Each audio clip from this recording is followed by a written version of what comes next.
안녕하세요. 축구 전문 기자 한준입니다. 토트넘 허스퍼가 2022년 여름 이적 시장 7호 영입을 공식 발표했습니다. 지난주에 소개해드렸던 이탈리아 21세 이하 대표팀의 왼쪽 윙백, 떠오르는 유럽 최고의 윙백 유망주 데스티니 우도지 선수와의 계약을 완료했는데요. 이 선수 영입과 더불어서 토트넘이 미래를 위한 자원들의 영입을 가속화하고 있다는 소식도 전해지고 있습니다. 잉글랜드 21세 이하 대표팀의 핵심 중앙 미드필드이자 맨체스터 유나이티드가 자체 유스팀에서 기대하면서 성장시킨 제임스 가너 선수 영입도 추진 중이라는 소식인데요. 이와 맞물려서 지난 주말 조바니 로셀소 선수가 마침내 팀을 떠났고 은돈벨레 선수 역시 나폴리 이적이 확실시되고 있는 상황입니다. 토트넘 허스퍼의 올 여름 이적 시장 최신 상황 지금부터 총정리해드리겠습니다. 토트넘 허스퍼가 한국 시간으로 8월 17일 새벽에 7호 영입 세븐스 썸머 사이닝이 이뤄졌다라고 발표했습니다. 바로 우도지 선수 영입을 공식 발표했고 오피셜이 뜬 것인데요. 먼저 공식 발표 내용부터 살펴보겠습니다. 우리는 기쁜 마음으로 우디네세로부터 데스티니 우도지와 영구 이적 계약을 맺은 것을 발표합니다. 수비수 우도지는 2027년까지 계약에 합의했습니다. 2022-2023 시즌에는 세리에 A 클럽인 우디네세의 임대 계약으로 남아서 뜁니다. 엘라스 베로나에서 성장한 우도지는 2020년 11월에 프로 선수로 데뷔했고 다음 해에 우디네세로 임대 이적했습니다. 2022년 7월 우디네세와 완전 이적 계약을 맺었습니다. 우디네세 데뷔 시즌에 우도지는 모든 대회에서 37경기를 뛰고 5골을 넣었습니다. 이탈리아 21세 이하 대표인 우도지는 2021년 9월 유럽 21세 이하 챔피언십 예선전 룩셈부르크전에 데뷔해 현재까지 4경기에 출전했습니다. 우도지 선수 베로나에서 태어나서 베로나 최고의 팀 중에 하나인 과거 이승우 선수가 뛰기도 했었던 엘라스 베로나에서 프로 선수로 데뷔했고 첫 시즌 정말 10대의 어린 나이로 보인 활약을 통해서 우디네세와 임대 후 완전 이적 옵션이 포함된 계약을 맺었어요. 무조건 발동할 수 있는 옵션이었는데 우디네세 첫 시즌에서 5골에 3개의 도움, 또 기록에 따라서는 트랜스퍼 마커트 기록을 통해서는 4개의 도움을 올리는 왼쪽 윙백으로서 폭발적인 공격력을 보이면서 우디네세가 이 선수의 몸값이 오르자 완전 이적 계약을 체결함과 동시에 토트넘으로 이적시켰는데 프리미어리그 팀 토트넘의 제안에 응했는데요.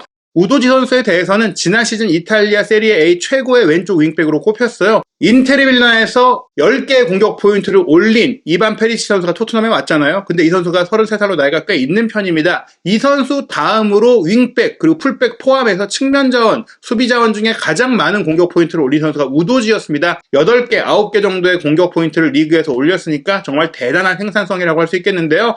페리치 선수가 이제 2, 3년 있으면 은퇴할 수 있는 나이가 오기 때문에 그에 대비한 후계자를 점진적으로 데려온 것이다. 1년 더 우디네세에서 뛰면서 경험을 쌓고 주전으로 뛰면서 성장해서 2023년 여름부터는 본격적으로 합류해서 페리시치의 후계자가 될 것이다. 이렇게 볼 수가 있겠습니다. 우도지 선수 계약하는 모습도 공개를 했고 첫 인터뷰도 가졌는데요. 큰 꿈이 이루어졌다는 소감을 말했습니다. 토트넘에서 가진 입단 인터뷰 전체 내용 살펴보겠습니다. 토트넘과 같은 큰 팀, 빅클럽, 대단한 역사를 가진 팀에 오게 되어 큰 영광입니다. 제 안에는 늘 축구가 있었어요. 어려서부터 늘 꿈이었습니다. 4살 때부터 축구를 했어요. 도심에서 20분 거리에 있는 베로나에서 살았습니다. 가족들이 제가 원하는 모든 것을 해줬습니다. 모두 저와 가깝게 지냈고 그게 중요했어요. 아버지가 저를 많이 밀어주셨고 특히 경기에 대해서도 많이 도와주셨죠. 저는 친구들과 나가서 노는 것보다 집에서 쉬거나 훈련하는 것을 더 좋아했습니다. 베로나에서 뛰는 것 역시 제게 큰 꿈이었습니다. 베로나에서 자라면서 매일 베로나에서 뛰는 것을 꿈꿨죠. 10살 때 2주 동안 입단 테스트를 받았고 입단한 뒤에는 이 일에 집중하자고 결심했습니다. 굉장히 성숙한 자세죠. 어린 선수이지만 밖에서 놀고 또 스타가 됐다라고 거들먹거리거나 화려한 생활을 하는 게 아니라 훈련하고 집중하고 성장하고 선수로서 성공하고 싶다는 의지가 강한 선수인데 이 배경엔 역시 친목이 좋고 친밀한 가족관계, 가족들이 이 우도지를 밀어주고 또 지원하고 뒷바라지했던 것들을 우도지도 잘 알고 있고 축구에 올인하고 축구에 헌신해서 프로 선수로서 잘 성장하겠다. 그런 의지를 가진 선수다. 인성도 좋은 선수다. 이렇게 볼 수가 있겠습니다. 세리에 A는 터프한 리그이고 거기에서 프로 선수로 뛴 것은 꿈이 이루어진 것이자 영광이었습니다. 저는 가능한 상대 지역으로 달려들고 가깝게 올라서서 뛰는 것을 좋아합니다. 저는 공격도 할 수 있고 수비도 할 수 있어요. 공격할 때 1대1에서 제 퀄리티를 보여주는 것을 좋아합니다. 드리블로 상대를 제치고요. 세리에 A에서 뛰는 것은 제가 토트넘 선수단에 합류할 때 도움이 될 것입니다. 안토니오 콘테 감독이라는 대단한 지도자와 함께 하게 된 것도 영광입니다. 축구를 잘 아는 분이고 그와 함께 많이 성장할 거라고 기대합니다. 프리미어리그는 세계에서 가장 큰 리그라고 생각해요. 가장 어려운 도전이지만 저는 도전을 좋아합니다. 빨리 시작하고 싶고 흥분됩니다. 토트넘 같은 빅클럽에서 뛰는 것은 제 꿈이 이루어진 것입니다. 이탈리아에서 더 많이 성장하고 경기를 이해하는 능력을 키워서 오겠습니다. 1년 임대 후에 돌아오게 되지만 그 기간 동안 잘 성장하겠다. 그리고 토트넘에 합류해서는 콘테 감독에게 배우는 것이 기대된다. 이런 얘기를 통해서 콘테 감독의 존재가 또 이적의 결정적인 요인이었다고 설명을 했고요. 또 자신을 잘 모르는 잉글랜드 팬들에게 자신의 스타일을 소개했는데 공격적인 윙백이다. 드리블 자신 있고 힘도 좋고 또 왼쪽 측면에서 기술도 갖고 있고 수비도 물론 잘한다. 얘기하고 있는데요. 실제로 콘테 감독이 원하는 피지컬과 기술을 갖고 있는 선수입니다. 지금 키가 188까지 컸다는 얘기들이 있고 체구도 좋고 이 선수가 이런 큰 체구에도 빠른 속도와 기술과 이제 공격력을 갖고 있다 보니까 수비수와 공격수로 모두 뛸 수 있는 정말 전천후 자원이다. 게다가 세리에 A도 전술적으로 매우 뛰어난 리그다 보니까 축구에 대한 이해도까지 갖추고 나서 온다면 토트넘이 월드 클래스 왼쪽 윙백을 보유할 수 있지 않을까. 장차 이탈리아 대표 레프트백도 될 수 있는 선수이기 때문에 미래에 더 큰 꿈을 갖고 있는 토트넘이 딱 데려올 수 있는 안성맞춤의 선수라고 할 수 있겠습니다. 토트넘이 7호 영입을 위해 돈을 쓸 수 있었던 배경은 역시 정리할 선수들이 정리되고 있기 때문인데요. 지난 일요일에 비아레알이 로셀소 영입을 공식 발표했죠. 임대 후 완전 이적 조건이긴 하지만 완전 이적 조건이 발동되는 계약을 맺었기 때문에 토트넘은 로셀소와 결별하게 됐고요. 은돈발레 선수 역시 나폴리 이적에 합의했습니다. 이탈리아 최고 공실력을 자랑하는 이적시장 전문기자 잔루카 디마르초가 토트넘과 나폴리가 최종 합의를 했다라고 한국 시간 17일 새벽에 알렸는데요. 은돈벨레 선수 임대 가는데 이번에 토트넘은 임대료도 받습니다. 100만 유로의 임대료도 받고 3천만 유로의 완전 이적 옵션까지 포함됐다고 합니다. 물론 이 선수 6천만 유로에 영입했기 때문에 반값을 날리긴 했지만 그동안 쓰기도 했었고 또 이 선수의 가치가 떨어진 것에 비해서는 어느 정도 그래도 자금을 회수하고 이 돈으로 다른 선수를 영입할 수 있게 투자하는 상황이 됐기 때문에 토트넘 입장에서는 최선의 거래를 하게 됐다 이렇게 볼 수 있겠고요. 나폴리는 사실 파비안 루이스라는 스페인 대표 미드필더가 파리 생제르맹으로 이적이 확실시되고 있기 때문에 지난 김민재 선수의 데뷔전이기도 했던 엘라스 베로나와의 세리에 A 2022-2023 시즌 개막전에 빠졌잖아요. 미드필드 라인에서 볼 배급과 창의성을 갖고 있는 선수가 빠졌기 때문에 은돈벨레 선수의 합류가 필요했고 이 선수 나폴리는 빨리 메디컬 테스트까지 하고 당장 2라운드 몬차와의 홈 개막전 2라운드 경기에 출전시키고자 한다고 합니다. 은돈벨레 선수가 올 경우에는 지금 미드필드 라인 베로나전에는 앙귀사, 시엘린스키, 로보트카로 구성이 됐는데 시엘린스키와 로보트카도 한 골씩을 기록하기도 했고 공격 전개력이 있긴 했지만 패싱력이 조금 아쉬운 선수들이잖아요. 물론 로보트카는 기점 패스가 되고 시엘린스키는 이선 공격수로 올라가서 슈팅이 가능한 선수인데 은돈벨레 선수가 이제 바로 이 쓰리톱에 스루 패스를 찔러줄 수 있는 유형의 플레이메이커이기 때문에 새로운 옵션이 가미된다. 김민재 선수가 지금 오른쪽으로 표기되어 있지만 왼쪽 센터백으로 지난 경기 뛰었는데요. 김민재 선수가 이제 기점 패스를 은돈벨레에게 주고 은돈벨레가 오시멘이라든지 로사노, 크라바첼리아에게 패스를 하는 그런 그림이 나올 수 있거든요. 은돈벨레 선수가 지난 시즌 후반기에는 프랑스 클럽 리옹으로 본인의 친정팀으로 임대로 돌아가서 좋은 활약을 펼쳤는데 그리고 나서 현지에서 가진 인터뷰에서 손흥민 선수의 찰칵 세레모니를 따라하는 등 손흥민 선수와의 좋은 친분을 과시하기도 했는데 이제는 김민재 선수의 파트너가 됐기 때문에 한국 선수들과 인연이 이어지게 됐습니다. 한편 은돈벨레와 로셀소가 모두 떠나면서 토트넘은 중앙 미드필드 라인에 보강이 필요한 거 아니냐 이런 얘기들이 있어요. 사실 올리버 스킵 선수가 계속 부상을 당하고 있기 때문에 중원 자원에 조금 아쉬움이 있습니다. 호이비에르 벤탄쿠르에 비수마가 가세했는데 한 명이 더 필요해요. 로테이션도 돌려야 되고 또 이 선수들 중에서 부상자가 나오면 아예 로테이션이 불가능해지는데 스킵 선수가 장기 부상을 당한 것은 아니지만 부상이 잦은 상태이고 또 당장 9월달에 챔피언스리그 일정까지 시작될 경우에는 스킵 선수가 또 한 번 다치고 또 이 문제가 커질 경우에는 위험 요소가 있거든요.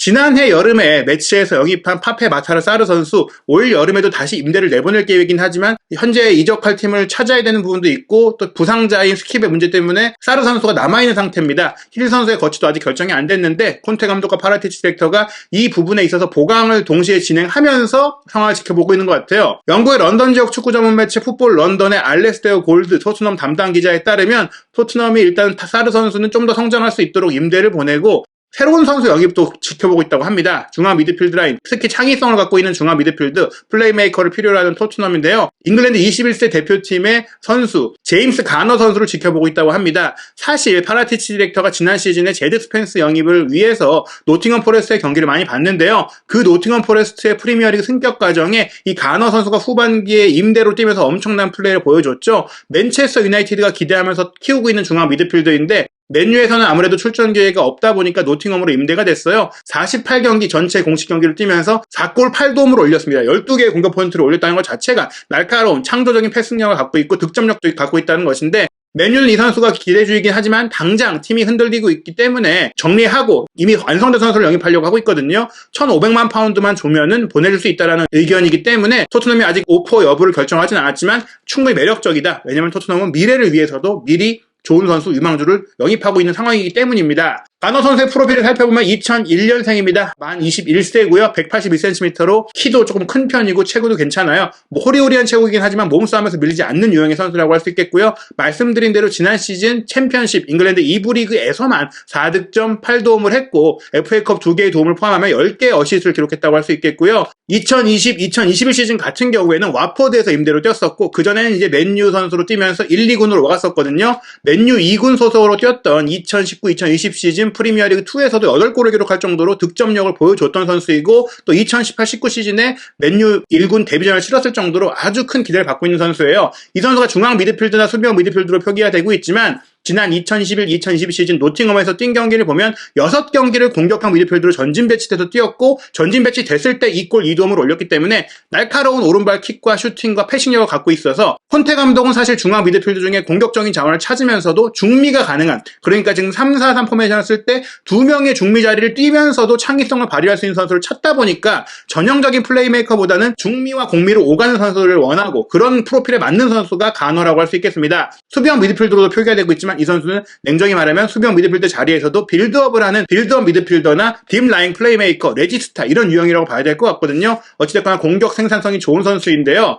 토트넘의 최근 영입 기조를 보자면 확실히 콘테 감독이 원하는 당장 완성된 선수 플러스 토트넘 구단이 원하고 미래를 위해서 영입하기 위한 20대 초반의 어린 선수가 동시에 진행되고 있습니다. 지난해 여름에 파라티치의 픽으로 브라이언 힐이 영입이 됐고 또 로얄 선수조차도 굉장히 이제 젊은 나이에 합류한 선수잖아요. 여기에 쿠르세스키도 만 22세고 오른쪽 윙백 스펜스도 22세 현재 토트넘 유스팀이 키워낸 스킵도 21세인데 가너도 21세입니다. 우도지는 생일이 안 지났기 때문에 19세고요. 수비라인 같은 경우에는 산체스나 다이어가 20대 중후반이기 때문에 여전히 앞으로 뭐 추가 영입이 없다고 하더라도 이 선수들과 함께 전성기를 보낼 수 있고요. 로메로가 24살이니까 이 선수가 장기적인 수비의 리더입니다. 여기에 로리스의 후계자가 될 수 있는 골키퍼로 최근에 이제 프랑스 청대 출신으로 리즈 유나이티드에서 아주 좋은 경기력을 펼친 이후 이적설이 나오고 있는 일란 메슬리에가 거론되고 있거든요. 이 선수도 만 22세의 어린 선수이기 때문에 토트넘이 이제 손케듀오 이후의 시대까지 내다보면서 리빌딩을 하는 과정에 있다. 그리고 손케듀오와 함께도 뛸 수 있는 이 선수들이 30대 초중반을 접어들었을 때도 팀의 리더로서 남아있는다면 그 이후에 이제 많이 뛰어줄 수 있는 젊은 선수들을 보강해서 팀이 정말로 이제 프리미어리그 우승과 챔피언스리그